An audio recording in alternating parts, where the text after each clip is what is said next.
बाबा जय गुरुदेव जी महाराज के श्री चरण कमल पर अरबों खरबों प्रणाम। वर्तमान समय के संत सदगुरु बाबा उमाकांत जी महाराज के श्री चरण कमल पर अरबों खरबों प्रणाम। उपस्थित सभी सत्संगी प्रेमी भाई बहन नर नरी बच्चे बच्चियाँ बड़े बुजुर्ग सबको मेरा सादर जय गुरुदेव।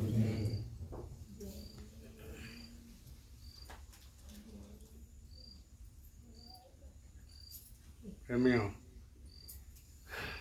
नगरी आश्रम साधना स्थल में सबको स्वागत है साप्ताहिक सत्संग में।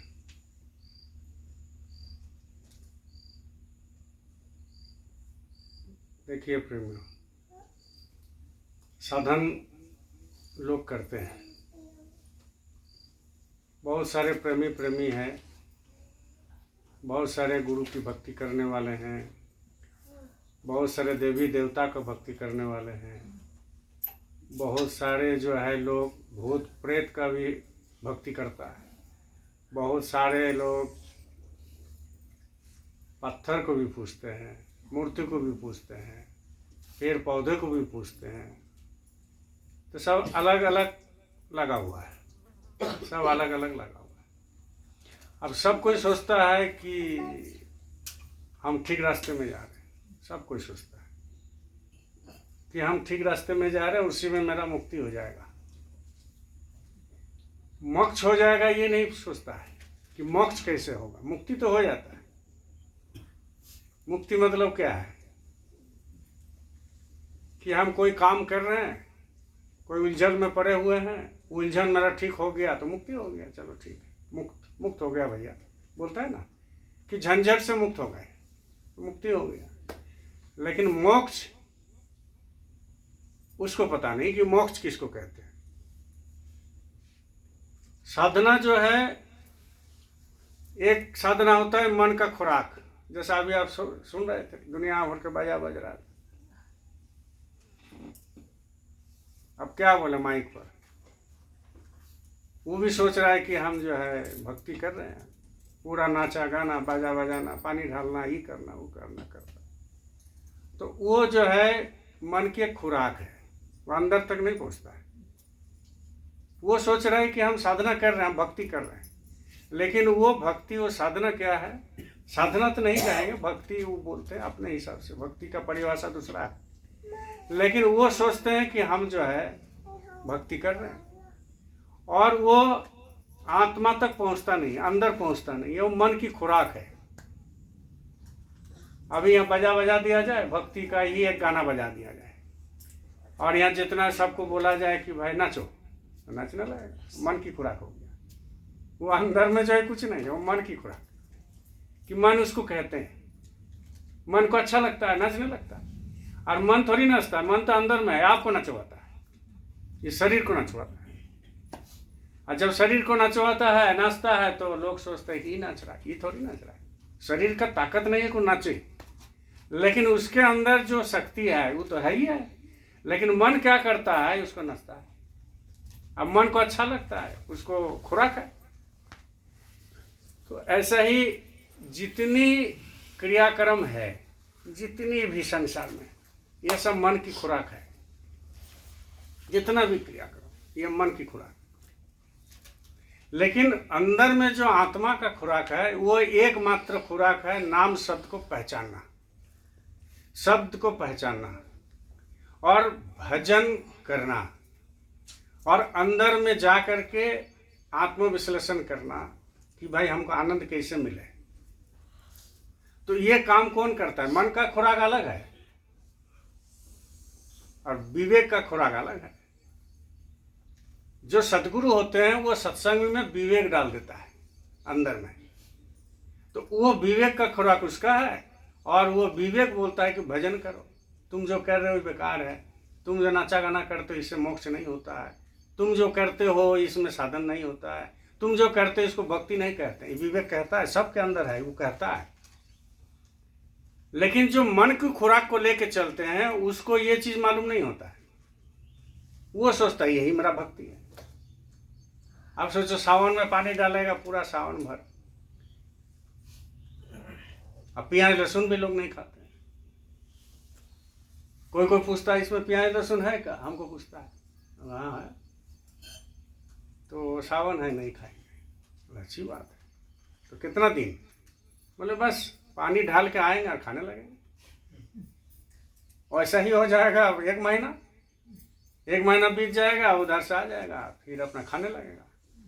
तो उसको ये तरह से समझाया गया, छोटा से ही, एक बचपन से ही उसको समझाया गया कि सावन में अंडा नहीं खाना है, मांस मछली नहीं खाना है, चिकन मटन नहीं खाना, प्याज लहसुन नहीं खाना है। उसको समझाया गया बच्चा को।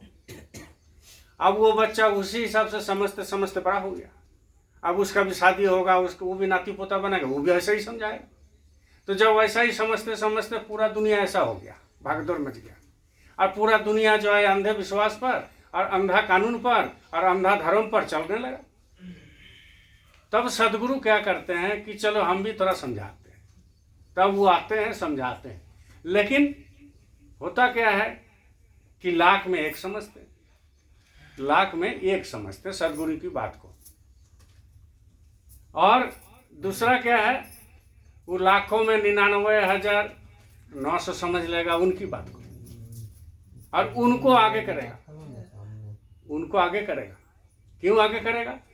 कि उसका स्वार्थ है। वो कहते हैं कि सावन में मत खाना, बाकी खाओ, कोई दिक्कत नहीं है, भगवान बोले हैं, ऐसा बोलते हैं, भगवान बोले हैं। अब जो है भगवान बोले हैं, ना भगवान से भेंट है, ना भगवान को पूछा, ना भगवान को बोला, कुछ नहीं, अपना कर लिया। अब आपने ऐसे ऐसे होते होते पूरा दुनिया बदल गया। और जब पूरा दुनिया बदल जाता है तो आप सोचो कि तुम्हारा बात कोई मानेगा? कोई बात नहीं मानेगा।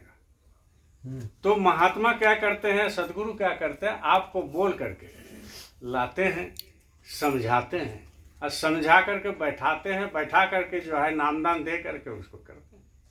तो जो नामदान मिलता है ये सबको थोड़ी मिलता है, कोशिश करने पर भी नहीं मिलता है। जिसकी किस्मत में है उसी को मिलेगा, सबको नहीं मिलेगा। जिसकी किस्मत में है उसी को मिलेगा। तो आप बताओ, जो आपका मन में आएगा कि बस जिसका किस्मत है उसी को मिलेगा, तो हम लोग तो बेकार प्रचार कर रहे हैं। ऐसा मन में आएगा ना कि हम लोग तो बेकार प्रचार कर रहे हैं, जिसका उसका किस्मत में नहीं है तो नहीं आएगा। अरे बंद करो यार, बोलो जय गुरुदेव, जय गुरुदेव, जय गुरुदेव। अब जो है सुनो, बताते हैं, बंद करो। दुनिया इसी टाइप से है, दुनिया ऐसा ही चल रहा है। मैं धर्म क्या है, धर्म क्या है, धर्म को पता ही नहीं है क्या धर्म है। धर्म वही समझता है जो संत मत में है, और संत मत में आने के बाद भी नहीं समझ सकता है। उसके अनुरूप उसको पालन करना पड़ेगा, प्रतिकूल नहीं जाना है, अनुरूप जाना है। क्योंकि गुरु जो कहते हैं वो सोच समझ करके कहते हैं, अनुभव करके कहते हैं, देख के कहते हैं। जिंदगी भर उन्होंने देखा, अनुभव किया, गुरु से सीखा, उनके गुरु से वो सीखा, उनके गुरु से वो सीखा। इसीलिए कहते हैं कि भगवान को अभी तक कोई बोल नहीं सकता है कि वो कैसा है। नाम को कोई बोल नहीं सकता है मुंह से, वो कैसा नाम है। उनकी रस कितना है वो बोल नहीं सकता। कोई रसगुल्ला खा लिया, कैसा है, बोले मीठा है, इतना ही तो बोलेगा, मीठा है। और अगर खट्टा हो गया 4-5 दिन का तो बोलेगा खट्टा है, बस इतना ही बोल सकता है। लेकिन उसका जो स्वाद है, पानी का स्वाद आज तक कोई बोल सका? पानी तुम पीते हो, इतना ही खाली बोलते हो कि आश्रम का पानी मीठा है, अच्छा है। अब बॉम्बे चले जाओगे तो वहाँ का पानी नमक वाला है, अच्छा नहीं है। तो कहने का मतलब क्या है कि हर चीज का जो पानी है, शब्द है, हवा। अब तुम बोला हवा का जो है रूप रंग कैसा है, तुम बता नहीं सकते। भगवान का कोई भी चीज बनाया हुआ ये कोई मुंह से वर्णन नहीं कर सकता, वर्णन नहीं कर सकता। अब तुम्हारे मन में आया होगा कि भगवान का बनाया हुआ मनुष्य है, तो हम बता देंगे ऐसा है ऐसा है, लेकिन उसको देख के बता सकते, अब ऐसे नहीं बता सकते, देख के बता सकते।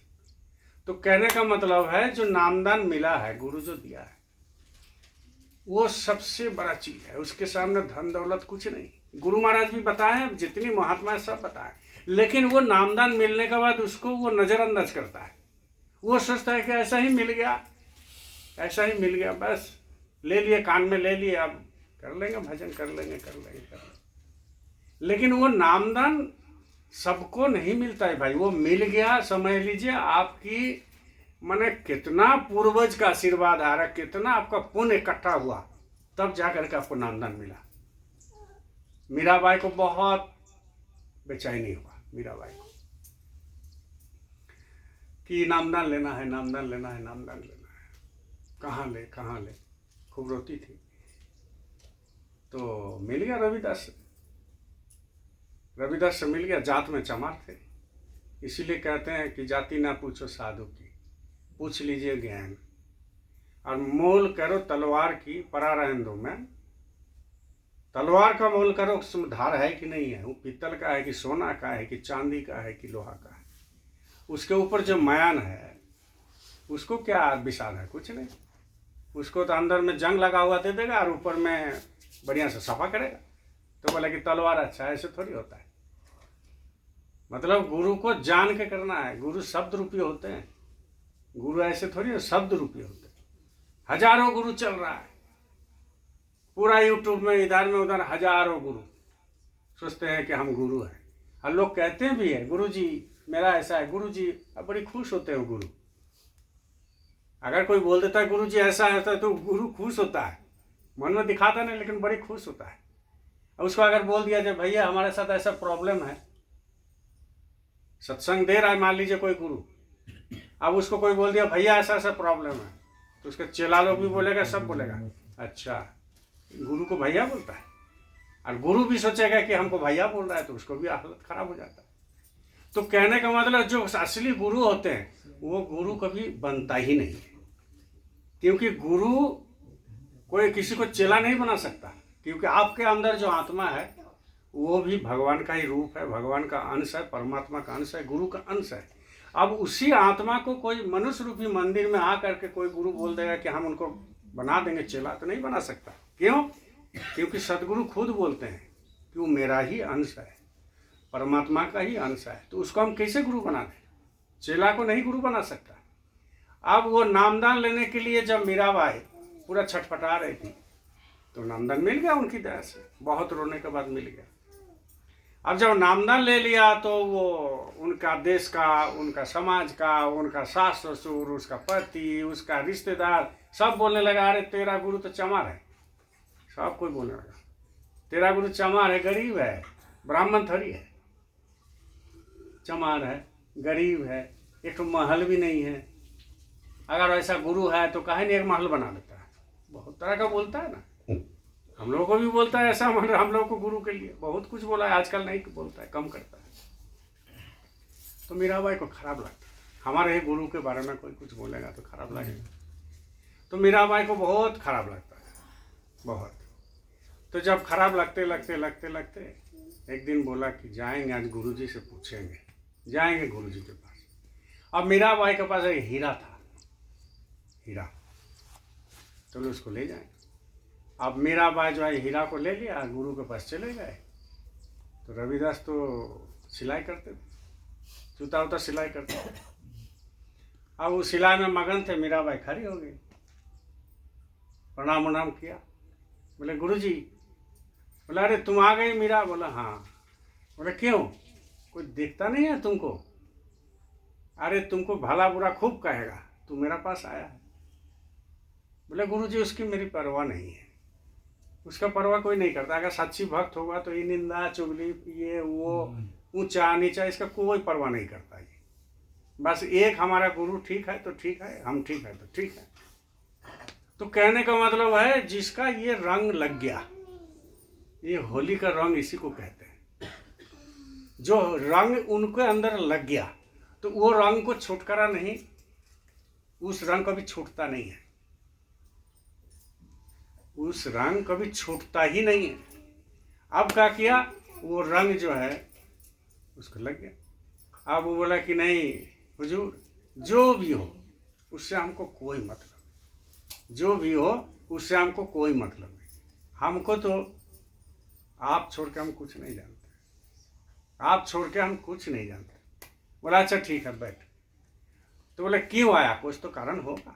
तो बोले गुरुजी ऐसा है हुजूर कि हमको बहुत ताना मरता है, लोग अब बर्दाश्त से बाहर हो रहा है, बहुत ताना मरता है। बोले क्या बात, किस बात पर। तो बोलता है तेरा गुरु चमार है, तेरा गुरु जो है गरीब है, एक महल बना सकता है, एक झपड़ी बना सकता है, तेरा गुरु जूता सिलाई करता है, अपने पैर में जूता नहीं है। बोला अच्छा तो तुम क्या करना ये। तो बोले ये मेरा पास हीरा है, हीरा है, इसको आप रख लीजिए और जो मांगेगा सो मिलेगा, आप भी एक महल बना लीजिए तो हमको सुनना नहीं पड़ेगा।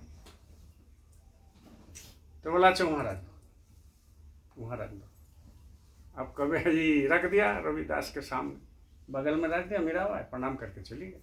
अब मीराबाई मन में सोचने लगी अब तो मेरा गुरु का महल बन जाएगा, गुरु ठाट बाट में रहेंगे, हम भी बोल पाएंगे।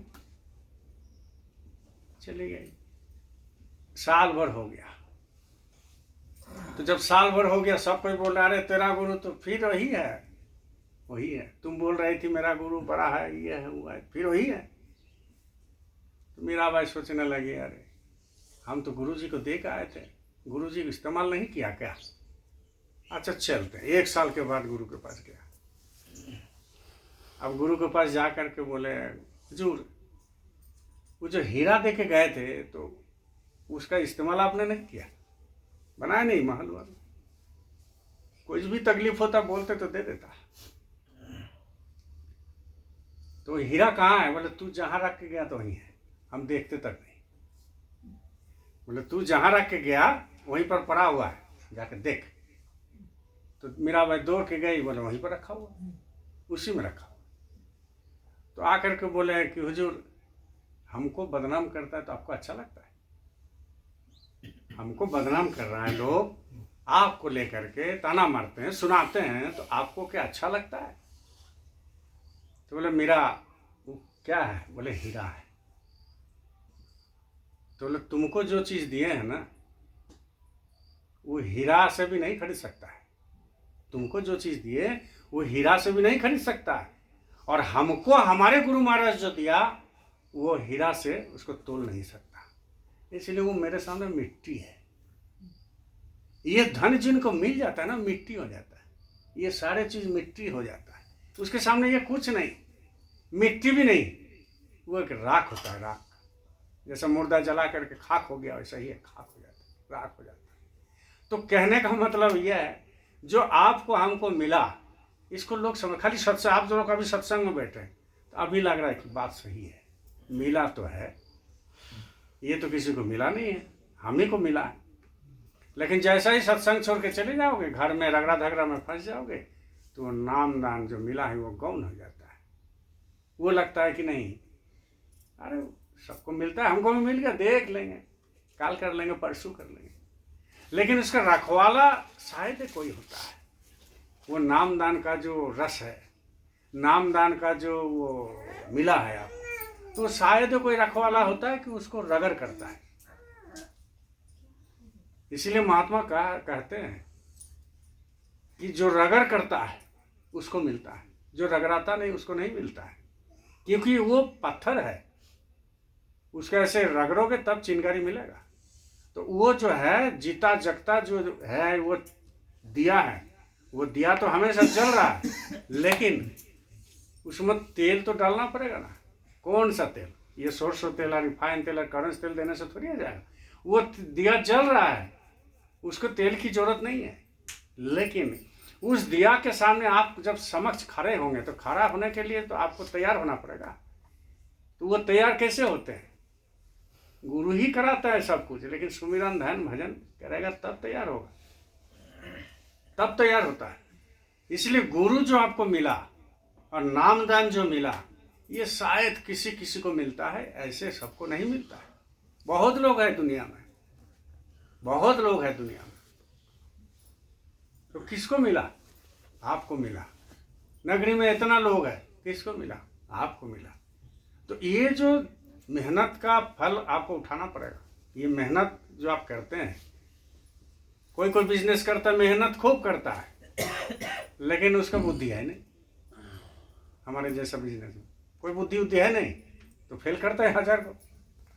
तो कैसे होगा? लेकिन जो बिजनेसमैन होता है वो बुद्धि लगाता है, विचार लगाता है, विवेक लगाता है। ये जो गणेश जी पूजा करता है, गणेश जी का दीपावली आ रहा है, करेगा ना बिजनेसमैन लोग, मारवाड़ी लोग। तो गणेश जी का मूर्ति क्यों रखा जाता है? बिजनेस में दुकान में गणेश जी का मूर्ति क्यों रखा जाता है? क्योंकि उसमें कुछ गुण है, वो गुण दिखाया है जो मूर्तिकार है, जो पहले महात्मा हैं, जो उनको बहुत बढ़िया से समझा है, तो वो दिखाया है कि ये गणेश जैसा गुण आपको भी होना चाहिए, तब जाकर बिजनेस होगा। अब गणेश में क्या है? छोटा छोटा आँख है ना, छोटा छोटा, बहुत छोटा छोटा। अब जो बिजनेस में जो काउंटर में बैठता है उसका आँख तीक्ष्ण होना चाहिए। आँख बड़ा रहे, मनुष्य रूपी मंदिर में रहता है छोटा हो, लेकिन तीक्ष्ण हो। तीक्ष्ण मतलब बहुत सूक्ष्म होना चाहिए, देखना है कौन चोरी कर रहा है, कौन क्या बोल रहा है, कौन क्या, है ना। अब गणेश जी का जो है कान भी बड़ा है, तो बिजनेसमैन को होना चाहिए भाई कान बड़ा होना चाहिए। उधर सामान दे रहो लेकिन कान दूसरी तरफ रहना चाहिए, क्या हो रहा है, क्या बोल रहा है, कौन सा शिकायत कर रहा है। और तीसरा है उसका सुर जो होता है, नाक बहुत बड़ा होता है, बहुत बड़ा होता है। अब जो है इसीलिए बड़ा होता है कि बिजनेसमैन को ऐसा होना चाहिए, जैसा ही आया दुकान में कोई कस्टमर, तो सूंघ के ही पता लगा लेना चाहिए कि मेरा पास माल लेगा, किस हिसाब से उसको करना है। समझ गए? ये गुण है। और तीनों गुण जिसके अंदर रहेगा वो पैसा कमाएगा, और पैसा कमाएगा मतलब पेट बड़ा होगा। गणेश जी का पेट बड़ा है ना, तो ये तीनों गुण रहेगा तब जाकर पेट बड़ा होगा। बड़े बड़े मारवाड़ी लोग जो है बिजनेस करता है, तुम देखा है, बोलते घी खा के, अरे घी खाओ के नहीं, वो तीनों गुण उसमें है, तीनों गुण उसमें है, तब जाकर पेट बड़ा होगा, तब जाकर माल कमाता है, पैसा कमाता है। तो हर चीज का कोई भी मूर्ति हो उसका कुछ रीजन होता है, उसका कुछ कारण होता है। तो ये ज्ञान आपको कहाँ से मिलेगा? ये ज्ञान मिलेगा सत्संग में। रामायण, महाभारत, गीता, पुराण में कुछ नहीं। उसमें तो बस एक कहानी लिख दिया, सही है कि गलत है उससे कोई मतलब नहीं है, उसमें हम जाते भी नहीं हैं, ना हमारे गुरु कभी पढ़े हैं, ना हमारे संत मत में कभी इसका जिक्र किया है। लेकिन कारण तो कुछ है। तो जब कारण है तो आपको वो सोचना चाहिए। तो वो कहाँ मिलेगा? वो सत्संग में मिलेगा। इसलिए गुरु सबको मिलता नहीं है, बहुत किस्मत से। कभी अकेले दुनिया से अलग करके सोचना कि हम किस जगह में थे और किस जगह में अभी है, किस खानदान में थे अभी किस जगह में है, हमारे पास क्या था अभी क्या है, हमारा परिवार क्या था अभी क्या है। ये कभी खूब एकांत में सोचना है। एकांत में जब सोचोगे तो पता लगेगा नहीं, हमारे गुरु हमको बहुत कुछ दिया है और कुछ नहीं चाहिए, बहुत कुछ दिया है, सब कुछ दिया है आपका गुरु ने। हमारे गुरु ने हमको बहुत कुछ दिया है, सब कुछ दिया है, बहुत कुछ नहीं, सब कुछ, और कुछ नहीं चाहिए। बहुत कुछ और सब कुछ में अंतर होता है। बहुत कुछ भी दे देगा लेकिन फिर भी आपका ख्वाहिश पूरा नहीं होगा। बहुत कुछ दे देगा लेकिन आपका ख्वाहिश पूरा नहीं होगा। अभी बीच में शादी हुआ अंबानी का बेटा का, हुआ ना, एक ठो कार्ड का दाम है 7.5 लाख रुपया। आप तो 7.5 लाख रुपया एक शादी में खर्चा करते। एक कार्ड का दाम है, जिसको कार्ड दिया है, शायद सोना का है, हीरा है कि पता नहीं, हमको तो कभी किया नहीं। तो कहने का मतलब है एक कार्ड का 7.5 लाख रुपया कार्ड का खाली दाम है। अब जितना गया था बड़े बड़े सब, तो 7.5 लाख रुपया का कार्ड सबको मिला। और जो गए थे बड़े बड़े लोग तो 50 लाख का सामान जरूर दिया होगा। तो 7.5 लाख रुपये उसके सामने क्या है? हमारे संसारी लोग जब कार्ड छपवाता है ना, तो बढ़िया आप कार्ड छपा दीजिएगा, रिश्तेदार बोले अरे इतना क्या जरूरत है इसका, 20 रुपया दाम, बोलते 20 रुपया दाम है, कोई बोलता है 50 रुपया दाम, कोई बोलता है 100 रुपया दाम है कि नहीं? तो मान लीजिए 50 रुपया दाम है तो 2000 का सामान भी तो देगा। जैसा पंडित का दक्षिणा ऐसा पूजा। बात समझ रहे? तो कहने का मतलब यह है कि 7.5 लाख रुपये कार्ड और अरबों खरबों रुपया खर्चा दिया है ऊपर वाला उनको। ऊपर वाला दिया है, किस्मत है। किसी जन्म में दे के रखा है तब जाके मिल रहा है। आप किसी जन्म में दे के रखे हैं तब मिल रहा है। आप किसी जन्म में बहुत पुण्य किए तब जा करके आज सत्संग में बैठे हुए हैं, सब सदगुरु मिला, तब आपको जो है भंडारा का प्रसाद खाने को मिलता है, तब आपको नामदान मिला। तो अब बताओ, कोई 7.5 लाख का कार्ड दे चाहे 20 लाख का कार्ड दे, और वो जो कपड़ा पहने थे वर वधू अंबानी का खानदान में, सोना का था, सोना का। तो अब बताओ कितना अरबों खरबों रुपया दाम है। अब बताइए आप कि जिस दिन ये श्वास रुक जाएगा, जिस दिन ये श्वास रुक गया, ऊपर गया तो नहीं आया, नीचे गया तो ऊपर नहीं गया, खेल खत्म। इतना ही तो खेला है। श्वास ऊपर लिए तो ऊपर में रह गया, और छोड़ दिए नीचे गया तो नीचे में ही रह गया। तो ये शरीर का क्या होगा? मिट्टी होगा। अब वो ना सोना देखा, ना काट देखा, ना खूबसूरत देखा, ना दुनिया देखा, ना कुछ नहीं देखा। जाएगा तो 2 गज जमीन के नीचे, जाएगा तो राख में ही। अब कोई बोल देगा चंदन का लकड़ी से जलाएंगे, उससे क्या फर्क पड़ता है? ये शरीर को लोग जब चले जाते हैं, मुस्लिम हो चाहे हिंदू हो, मुस्लिम हो चाहे हिंदू हो, जब शरीर चले जाते हैं, मतलब ये शरीर में कोई दम नहीं रहता है, मनुष्य मर जाते हैं, आत्मा निकल जाता है, उसको साबुन से नहलाओ, इतर देते हैं मुस्लिम लोग, खूब इतर दो, चाहे कुछ भी कर लो, नहा लो। अब तो है मिट्टी, वो मिट्टी को आप कुछ भी सजा लो, उससे क्या होता है? वो देखने थोड़ी आ रहा है, उसके तो अंदर है नहीं, वो निकल गया। आप उसमें कुछ भी कर लो तो उसको कुछ फर्क नहीं पड़ता है। वैसा ही सोना का कमीज पहने, साड़ी पहने, चाहे मुकुट पहने, चाहे कुछ भी हो, उससे कुछ फर्क नहीं पड़ता है। इसलिए लोग इस बात को समझते नहीं है। जिस दिन आपके अंदर वो क्रांति आ जाएगा कि हमको जाना है, मरना है, और वो क्रांति आने के लिए वो अंदर में बहुत साधन की जरूरत पड़ता है, थोड़ा बहुत साधन की नहीं। आपको 2-4 घंटा जब बैठते हैं तो दुनिया को भूलिए कि हमारा कोई है संसार में। हम अकेले आए थे और अकेले ही हमको जाना है, मेरे संसार में कोई नहीं है। मन में आएगा कि नहीं नहीं, मेरा पत्नी है, बच्चे हैं, माँ बाप है, रिश्तेदार है, बिजनेस है, नौकरी है, चाकरी है, जमीन है, जायदाद है, गाड़ी है, पैसा है, सब कुछ है, क्या नहीं है। लेकिन ये किसके लिए है? शरीर के लिए। अब यही शरीर नहीं रहेगा, मिट्टी हो गया तो फिर खत्म हो गया, सब ऐसा ही रह गया, सब ऐसा ही रह गया।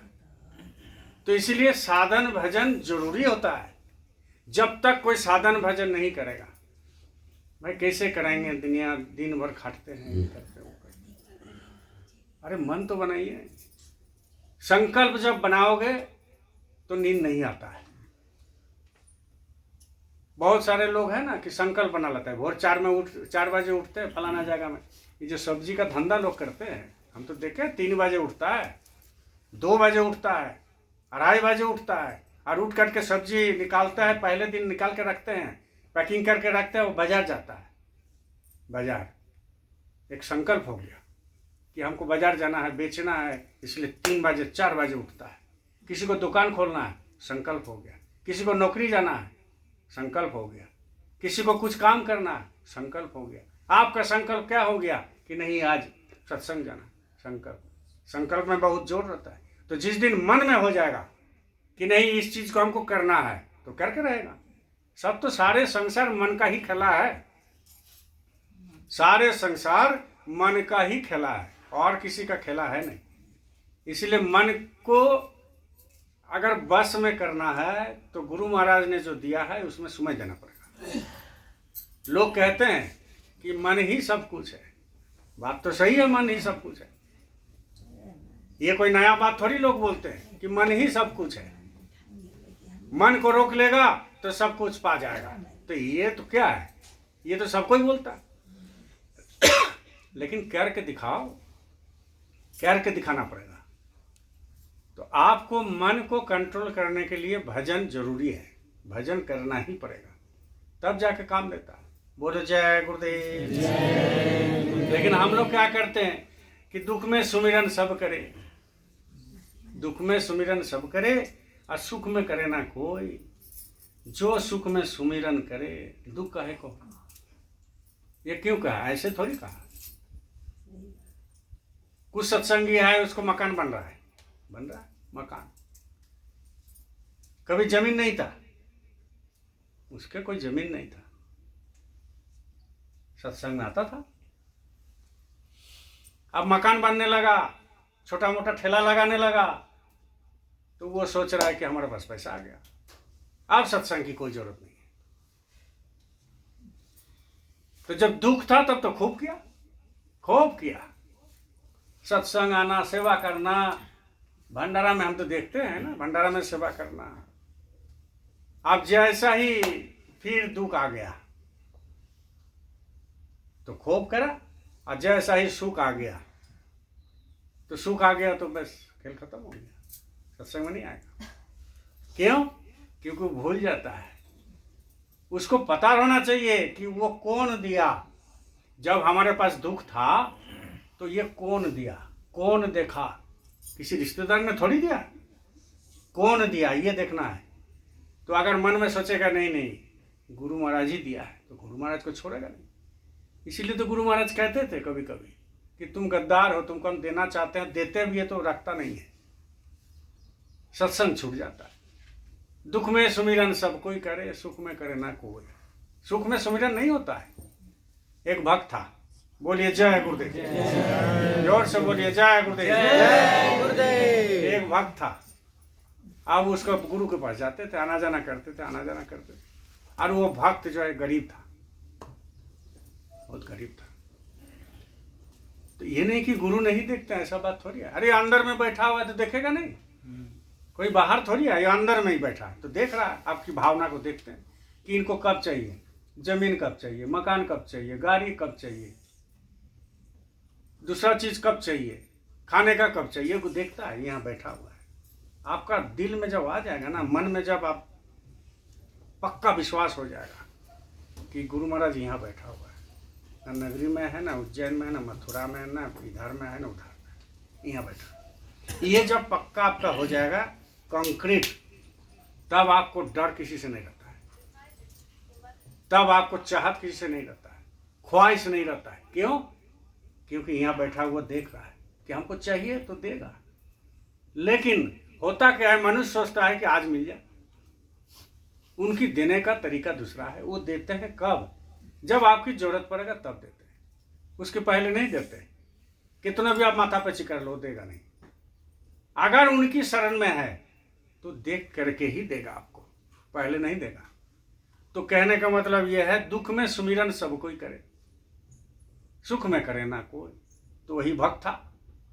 अब वो जो आना जाना करता था, बहुत उसको दुख था। तो गुरु देखा कि इसका बहुत तकलीफ है घर में। तो एक दिन पूछा कि तुम इतना तकलीफ में रहते हो, हमको बोलता क्यों नहीं? देखो, गुरु ही पूछ रहा है, और जबकि गुरु सब जानते हैं। हमारा आपका जैसा होता तो हम क्या बोलते हैं, हाँ गुरु महाराज तकलीफ है। तो गुरु पूछता जरूर कि हाँ क्या तकलीफ है बताओ। तो हम बोलते ना कि 10 लाख रुपए उधार है, हमको दे दीजिए, सबको मिटा देंगे। लेकिन वो दूसरा चीज बोल रहा है। तो पूछा कि तुम्हारा क्या दिक्कत है, क्या तकलीफ है? तो बोल रहा है कि ऐसा है गुरु महाराज, जो सुख में हम है वो सुख में दूसरा नहीं है। बोले तुम सुख में हो, घर में रोटी नहीं रहता है, तुम सुख में? बोला हाँ, जो सुख में हम है वो सुख में कोई नहीं है, बहुत सुखी है हम, क्योंकि आप मिल गए ना, आप मिल गए इसलिए हम सुखी है।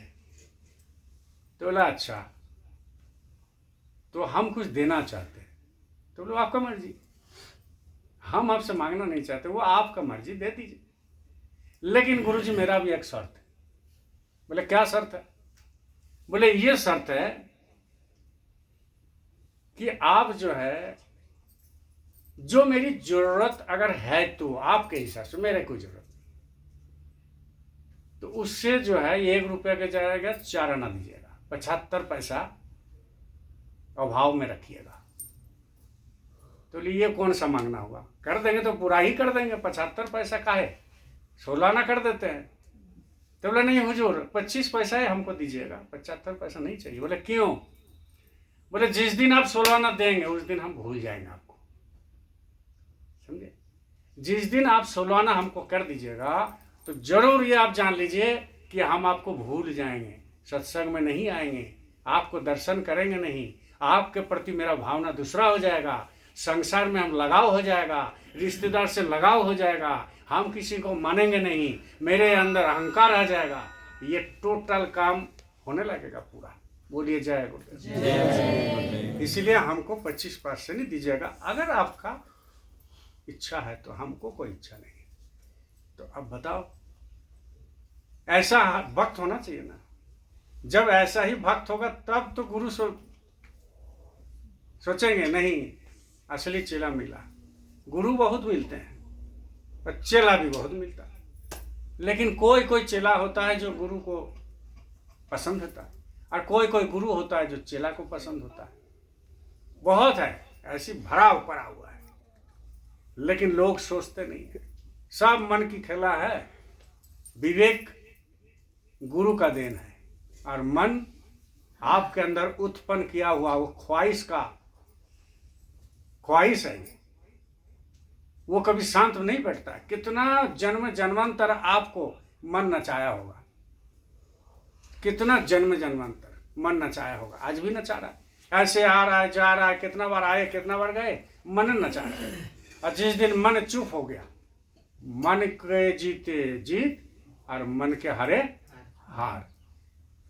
अगर मन को जीत लिया तो जीत गया, और मन से अगर हार गया तो हार गया पूरा।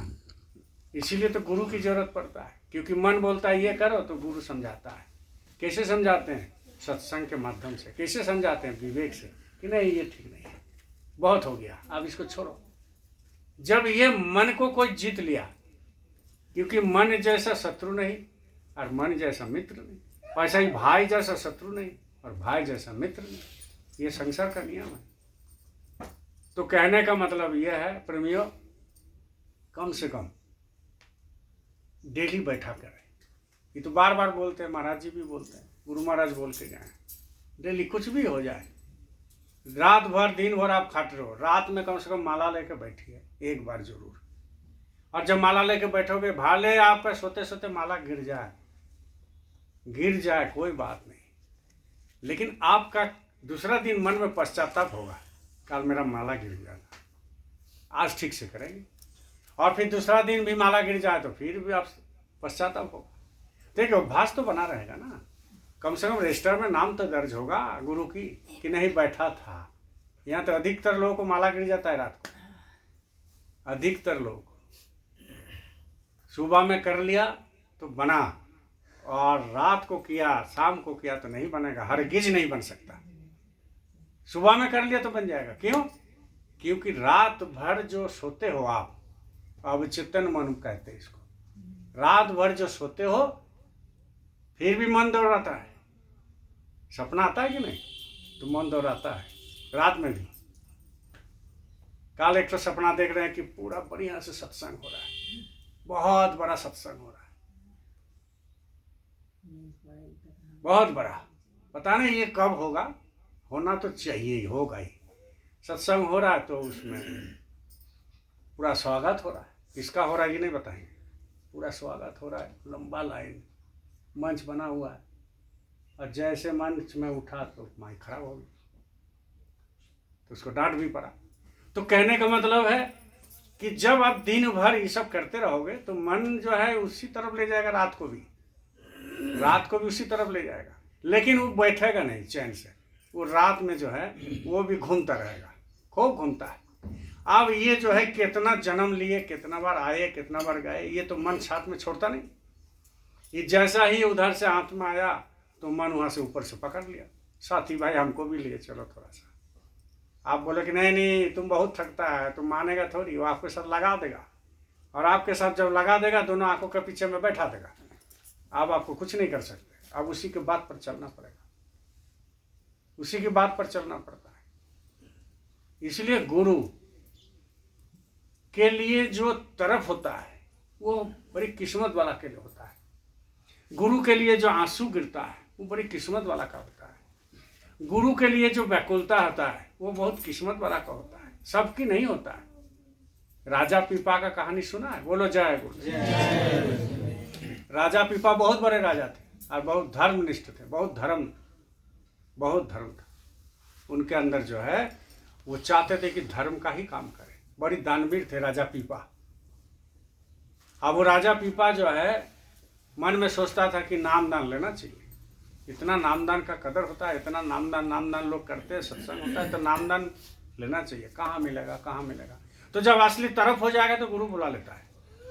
आप लोगों को भी बुलाया किसी ना किसी के जरिए, हमको भी बुलाया किसी ना किसी के जरिए। तो जब तरफ हो जाएगा, अब तरफ ऐसे भी नहीं होता है, वो पूर्व जन्म का संस्कार होगा, उसी में तरफ पैदा होगा। वो गुरु ही पैदा करेगा और गुरु ही ले जाएगा, गुरु ही नामदान देंगे, गुरु ही भजन कराएंगे, और गुरु ही बैठाएंगे, और गुरु ही आपको सेवा कराएंगे, और गुरु ही फिर बाद में आपको ले भी जाएंगे। ये सारे खेल गुरु का ही चक्कर में है। लेकिन आत्मा जब समर्पित हो जाएगा तब। अब राजा पीपा को लगा नामदान लेना चाहिए, नामदान लेना चाहिए, नामदान लेना चाहिए। सबको पूछता था कि यह बहुत बड़ा महात्मा कौन है, तो कोई कोई बोलता था कि यह रविदास एक है, बहुत बड़ा महात्मा है, बहुत बड़ा। बोले दीक्षा देते हैं? बोले हाँ नामदान देते हैं। नामदान में क्या बोलते हैं? बोले पता नहीं है, 5 नाम देते हैं। तो बोला अच्छा। तो राजा पीपा देखा हमें इतना बड़ा राजा है, दानवीर है, हमारे खानदान इतने बड़ा है, चारों तरफ जो हमारे इतना रुतबा है, इतना मान सम्मान है, तो एक चमार को गुरु कैसे बनाएंगे? चमार को गुरु कैसे बनाएंगे? होता है ना मन में। अब जो है मन में सोचने लगा, इसी तरह सोचते सोचते व्याकुलता बढ़ने लगा, क्योंकि अंदर का चीज है ना, वो तो जब व्याकुलता हो जाएगा तो कूदेगा बेटा, जाएगा वो कि कहाँ है खोजो। हमारे गुरु महाराज ऐसा ही नहीं किए। अब जो है वो मन में सोचने लगा, तो फिर किताब उताब भी पढ़ता था। तो चारों तरफ चर्चा हुआ कि नहीं यार रविदास जो है जूता सिलाई करता है, तो वहाँ जाने से नामदान मिलता है, दीक्षा सदगुरु। तो ये सोचा कि इतना बड़ा रुतबा है, इतना बड़ा मान सम्मान है, तो हम कैसे जाएंगे? दिन में तो जाएंगे नहीं, दिन में नहीं जाएंगे क्योंकि सब देख लेगा। वो क्या किया, ड्रेस चेंज कर लिया, पूरा सफ़ेद ड्रेस पहन लिया, फटा हुआ, किसी को मालूम नहीं था, और महल से निकल गया। शाम हुआ, अंधेरा में निकल गया और वहाँ जाकर पहुँच गया रविदास के पास। देखा कि जूता सिलाई कर रहा, प्रणाम उनाम नहीं किया, क्योंकि एक अहंकार होता है ना, गुरु के पास समर्पित करना मुश्किल है, बहुत मुश्किल है। तो वो कैसे होगा? जितना आप जिंदगी में चोट खाएंगे और गुरु का सहारा रहेगा तो आपको ऑटोमेटिक ये अहंकार दूर होते जाएगा धीरे धीरे। एक दिन अहंकार बहुत बड़ा देवता है और बहुत सूक्ष्म होता है, बहुत सूक्ष्म। कोई अगर बोल दिया कि फलाना बहुत अच्छा देखने में है, तो इतना वो बोलता है कि नहीं नहीं हम बहुत खराब देखने में, हमको ये सब मत बोलिए। लेकिन अहंकार ऐसा है, अंदर में ही लाएगा, नहीं नहीं बहुत अच्छा बोला, हम तो देखने में अच्छा है, बोलता है ना। तो कहने का मतलब अहंकार बहुत सूक्ष्म होता है, वो ऐसे आपके अंदर में है, वो किस हिसाब से आपको वार करेगा, किस हिसाब से आपको मारेगा, आपको पता नहीं चलेगा। लेकिन जब आप 2-4 घंटा समय गुरु महाराज को देंगे तो वो अहंकार का जो रूप है वो पता लग जाता है कि अहंकार का रूप क्या है। नहीं नहीं हमको बरगलाने जा रहा है, ये बरगलाएगा, हमको गिराएगा, पतन करेगा। तो वो कब मिलेगा? जब आप सत्संग में आओगे और सुमय दोगे, अंदर में सुमय दोगे, बाहर में नहीं, अंदर में। अब जो है वो राजा पीपा उनके पास पहुंचा, शाम के समय था, प्रणाम नहीं किया, चुपचाप खड़ा हो गया। वो अपना जूता सिलाई कर रहे थे तो डिबरी जला के, पहले तो लाइन था नहीं, तो देखा एक बार, तो बोले कि कौन है? तो बोले कि हम दीक्षा लेना चाहते हैं। तो बोले दीक्षा लेना है तो कोई बड़ा गुरु के पास जाओ, ब्राह्मण है, हम तो चमार है जात में। तो बोले कि नहीं नहीं, आपका नाम बहुत सुना है। तो बोला अच्छा ठीक है, तो एक काम करो, हम जो सामान दे रहे हैं इसको पी लो, हम जो सामान दे रहे हैं इसको पी लो। तो वो कहा कि ये जो बर्तन था जिसमें चमड़ा भिगा हुआ रहता था ना, उसी का पानी थोड़ा सा उसको दे दिया पीने के लिए। आपको और हमको देंगे तो पिएंगे? नहीं पिएंगे। वो भी नहीं पिया। वो कहा किया, बोले कि अच्छा दीजिए। अब क्या करेगा, अब पहुंच गया। अब वो चमड़ा भिगा हुआ पानी हाथ में दे दिया, तो उनको दिखाने के लिए वो अपना जूता सिलाई करने लगे। वो पानी को नीचे से गिरा दिया, नीचे से गिरा दिया, पिया नहीं, नीचे से गिरा दिया। पूछा रविदास, पी लिया? तो बोले हाँ पी लिया। बोले फलाना दिन आओ, नामदान मिलेगा। बोले ठीक है।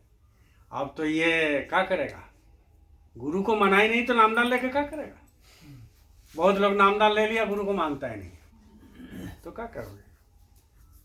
अनमोल रतन है, फेंक दिया। अनमोल रतन है, इसको कोई खरीद नहीं सकता। हमारे गुरु महाराज जी कहे थे ना, गुरु महाराज को इंदिरा गांधी ने बोला था कि आपको मिनिस्टर बना देंगे, हेलीकॉप्टर दे देंगे, पैसा का कोई कमी नहीं होगा। तो हमारे गुरु महाराज ने कहा था भरी मंच पे, भरी मंच में कहा था कि हमको कोई दुनिया का माइकल लाल खरीद नहीं सकता। अरे जो नाम के धनी है, जो सृष्टि को बनाया, जो इतना बड़ा जो है ब्रह्मांड को बनाया, जो खुद सतपुरुष मनुष्य रूपी मंदिर में उतर के आए और पूरा जो है उन्होंने सारे लोगों को जगाया, जगाने का काम किया, लोगों को, कितना लोगों को आत्मा को जगा दिया। तो उनको धनी का क्या कमी? धन का हेलीकॉप्टर, छोटा मोटा चीज, जैसा वो हीरा वाला कहानी बताया ना, वही है। तो वो जो है वो पीने का ढंग से वो चले गए। बोले ठीक है। घर गए, मन में पश्चाताप होने लगा, यार कैसा गुरु के पास चले गए, मेरा भी बेइज्जती कोई अगर देख लिया होगा, कल बेइज्जती हो जाएगा। अब वो क्या किया, वो जो कपड़ा पहन के गया था वो एक जगह में खोल के रख दिया, और कोई दूसरा दिन हो गया, और फिर जो धोबी था मंत्री को बुलाया कि धोबी को बोला इसको धो धा कर साफ करेगा। बोले हुजूर गुरु मिला? बोले अरे गुरु तो मिला मंत्री जी, किसी को मत बताना, हम गए थे कल। तो दीक्षा नहीं लिए, नामदान? बोले नामदान क्या देगा, वो जूता का जो पानी था वही पीने के लिए दिया। तो मंत्री बोला कि आपका राज में बैठा हुआ है और आपका राज में खा रहा है और आप ही को जूता का पानी पीने के लिए दिया? इतना बड़ा ताकत, किसी से डरते थोड़ी है। हमारे गुरु महाराज एक बार मंच पे हम लोगों को वहाँ शाम को आने का था 2 बजे। किसको? शिवपाल सिंह यादव को, मुलायम सिंह का भाई को, मंच पर, क्योंकि भंडारा में आता था तो आने का था। अब वो सोचा कि ये नेता वाला बात है, भाई लोग जमा होगा, जाएंगे, जोरहाट करेंगे, भाषणबाजी करेंगे। और गुरु महाराज 3 घंटा तक हम लोगों को भजन में बैठा के रखा। हम, कोई आधा भजन कर रहा है, नहीं कर रहा है, 2-4 लोग भजन कर रहा है, चुपचाप बैठा हुआ है। अब जो है वो 3 घंटा के बाद मंच पर आए। मंच पर 3 घंटा के बाद आए, और आने के बाद गुरु महाराज बोले कान खोलो, आंख खोलो, खोल दिया सब। और गुरु महाराज वही मंच पर, भरी मंच पर डांट दिए उनको। मिनिस्टर समझते हैं? कुछ नहीं। जो नाम से रंग गया वो कुछ नहीं समझते हैं। उनको पूरा डांट दिए, झाड़ दिए कि देश का क्या सेवा करोगे जिसका समय ज्ञान नहीं, जिसका समय ज्ञान नहीं है वो देश का क्या सेवा करेगा, जनता का क्या सेवा करेगा? 3 घंटा तुम्हारे लिए बैठा के रखे। तो कहने का मतलब यह है कि भाई जिसको वो धन मिल गया वो किसी से डरते नहीं है।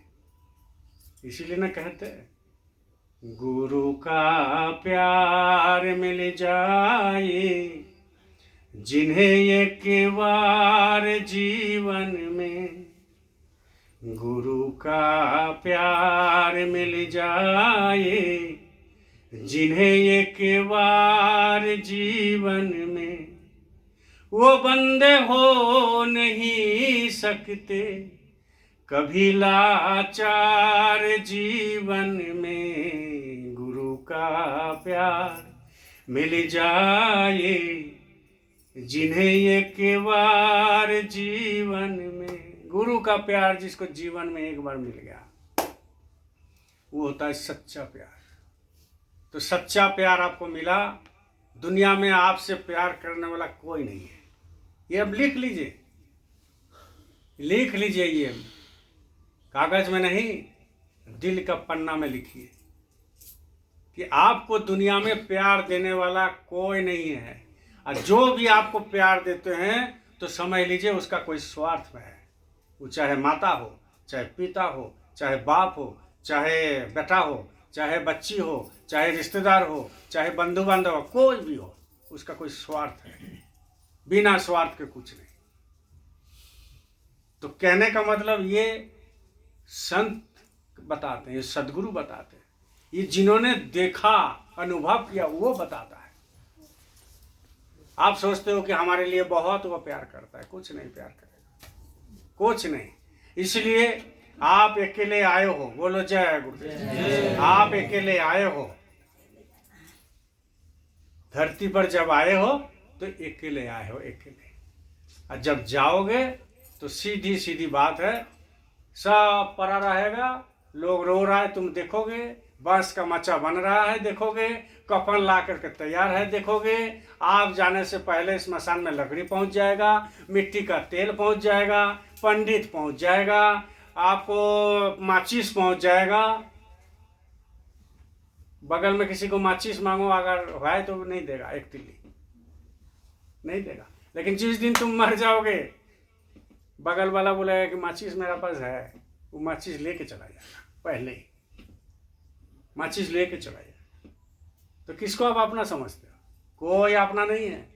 एक अपना क्या है? जो गुरु है, गुरु से प्यार करता है, वो अपना है। उसे प्यार करके तो एक बार देखिए। लेकिन प्यार बाहर बाहर नहीं, जय गुरुदेव जय गुरुदेव ऐसे नहीं, अंदर में प्यार करना। जब अंदर में प्यार करोगे तब अंदर में मिलेगा। बाहर का प्यार में बाहर चीज मिलेगा। जैसा गुरु से बाहर का प्यार करते हो, गुरु का जो आपका जो शकल देखते हो बाहर में, महाराज जी को देख रहे हो, गुरु महाराज को हम लोगों ने देखा। अब बाहर का शरीर से प्यार करते हो, बाहर में सदगुरु का चेहरा देखते हो, तो बाहर का चीज मिलेगा, मिल रहा है। लेकिन यही बाहर का चीज लेते लेते लेते लेते लोग क्या होता है, जो सच्चे भक्त होते हैं अंदर में प्रवेश करता है। अगर ये नहीं मिलेगा तो अंदर में प्रवेश नहीं कर पाओगे। तो पहले तो ये मिलेगा फिर अंदर में। लेकिन कहने का मतलब यह है कि वो जो है कपड़ा धोबी को दे दिया। अब धोबी को दे दिया, मंत्री बोला कि धोबी को बुलाए, राजा मंत्री को बुलाया कि धोबी को बुलाइए। धोबी आए, धोबी वो सब कपड़ा ले गया और ले करके जो है धोबी को कहीं जाना था, तो बेटी को बोला कि बेटी तू ये काम कर, ये कपड़ा सब काल नदी में जाके फीस देना। ठीक है पापा। आप कहाँ जा रहे हो? हम रिश्तेदार के घर में जा रहे हैं। कितने दिन में आओगे? बोले 7 दिन 10 दिन में आ जाएंगे। ये अपना दूसरा दिन बेटी लेके गया कपड़ा, और कपड़ा ले करके सबको फींचा बढ़िया से, साबुन लगा करके, जो भी हो उस समय था मट्टी से ही लोग फींचते थे। पहले जमाना में साबुन नहीं था, मट्टी से माथा में मट्टी लगाते थे। हमारा दादी को हम देखे बदन में मिट्टी लगाते थे, साबुन उबुन नहीं था। अब वो क्या किया, जा करके खूब सफा उपा किया, लेकिन वो जो चमड़ा भीगा हुआ पानी था, बोलिए जय गुरु, ये चपड़ा भीगा हुआ जो था साथ में लग गया था, उठा नहीं। तो बेटी देखा कि ये अगर नहीं उठेगा तो राजा हमको डांटेंगे, पिताजी डांटेंगे। तो वो क्या किया, अपना दांत से वो चिबाने लग गए रस को, और पेट में चला गया। और जैसा ही रस पेट में गया तो इसका तीसरा खुल गया। देखो क्या करामती है। और जैसा ही तीसरा आँख खोल गया तो देख रहा है कि मेरा पिताजी पहले कौन जमाने में थे, कहाँ थे, राजा क्या था, मंत्री क्या था, माई क्या था, पूरा दुनिया उनको दिखाने लगा, घूमने लगा। और जब घूमने लगा तो बोलने लगा वहीं स्मशान इसमें घाट में बोलने लगा, तुम तो ऐसा था जी, ऐसा है वैसा है, हम ऐसे थे ऐसे हैं। तो चारों तरफ हल्ला हो गया। कह रहे धोबी का बेटी महात्मा बन गया, ये पूरा खोल के बता देती है और पूरा पूरा सब बताते हैं, ऐसा होता है वैसा होता है ऐसा होता है। अब ये पहुंच गया राजा के पास। बोले किसका बेटी? बोले धोबी का बेटी। बोले तो हम कल बेकार गए थे चमार के पास, गुरु तो मेरा यही घर में ही पड़ा हुआ है, हमको पता नहीं था, हम तो चमार के पास बेकार गए। मंत्री को बोला बुला बुला बुला, इन्हीं से दीक्षा लेना है। अब मंत्री को बुलाया उसको, अब उसके राजा के सामने बोलने लगे, आप ऐसा थे वैसा थे, आप ऐसा सोचते ऐसा सोचते, मेरा रानी ऐसा थी, सब कुछ बोलने लगा। तो बोले चुप चुप चुप, हमको दीक्षा लेना है तुमसे। तो बोले दीक्षा क्या चीज़ होता है? बोले तुम सब जानती है लेकिन हमको नहीं बताती है, तुम सब जानती है लेकिन हमको नहीं बताती है। तो बोले ठीक है कोई बात नहीं, तुम्हारा ये कैसे हो गया, ये ज्ञान कैसे आया? तो बोले ज्ञान आया, मेरा पिताजी एक कमीज दिए थे, अब वो दाग छूट नहीं रहा था, तो दांत से चिबाए, उसी का पानी मेरा पेट में गया, बस उसी समय से हो गया। तो राजा तो मन में सोचने लगा। बोले वो कमीज कौन दिया था? बोले कि आप ही का कमीज था सफ़ेद रंग का। तो बोले कि अच्छा। तो अब राजा मंत्री को बुलाया, मंत्री जी चलिए अभी चलिए। बोले कहाँ? चमार के पास। क्या करना है? बोले नाम दान लेना है। बोले काहे आपका मन चेंज हो गया? बोले ये जो ज्ञान देख रहे हो ना धोबी का बेटी का, उन्हीं का ज्ञान है, इनका कुछ नहीं। गए उनके पास गए, फिर बोला कि तुम शंका किया, अभी तुम्हारा देर है, अभी नामदान नहीं मिलेगा, अभी देर है, शंका किया तुमने। तो कहने का मतलब नामदान जो मिला है ना उसको सजा के संभाल करके रखिए, इधर उधर मत जाने दीजिए, नहीं तो खेल खत्म हो जाएगा। दुनिया में क्या चाहिए आपको, और क्या चाहिए? एक तो मन में सोचिए कम से कम, दुनिया में और क्या चाहिए? अरे क्या नहीं दिया गुरु महाराज ने, अब और क्या चाहिए? बस जो मिला है ना उतना में रह करके इसको काम बना लीजिए। जब जम का दूत आता है तो हाथ जोड़ के खड़ा हो जाइए कि हुजूर आप ले चलिए, कोई दिक्कत नहीं है, सब चीज़ भोग लिए, हर चीज़ भोगे हैं, जितना बैठे हैं ना हर चीज़ भोगा है। क्या नहीं भोगा? बोले नहीं नहीं हम अभी तक प्लेन में भैया नहीं चढ़े हैं। मन में आता हो, अभी तक प्लेन में नहीं चढ़े, बाकी तो सब कुछ हो गया। अरे गुरु महाराज तुमको ऐसा नामदान दिया कि वो प्लेन जो है तेल में नहीं चलता है, और वो प्लेन में पायलट नहीं रहता है, और वो प्लेन में जो है वो जो लड़की लोग 4-5 घूमती है सेवा करती है वो नहीं रहता है। वो प्लेन है, नाम का प्लेन है, उस प्लेन में गुरु महाराज चढ़ा देंगे भाई, वो प्लेन में चढ़ने के लिए तैयार रहो। ये सब क्या है? कुछ नहीं। ये सब जितना बाहरी आंखों से देख रहे हैं ये सब मिट्टी है, और अंदर का आंखों से देखोगे ये सब जो है जीवंत है। मतलब ये मिट्टी कभी हो नहीं सकता, ना होता है। बोलिए जय गुरुदेव। जय गुरुदेव। देखिए प्रेमियों,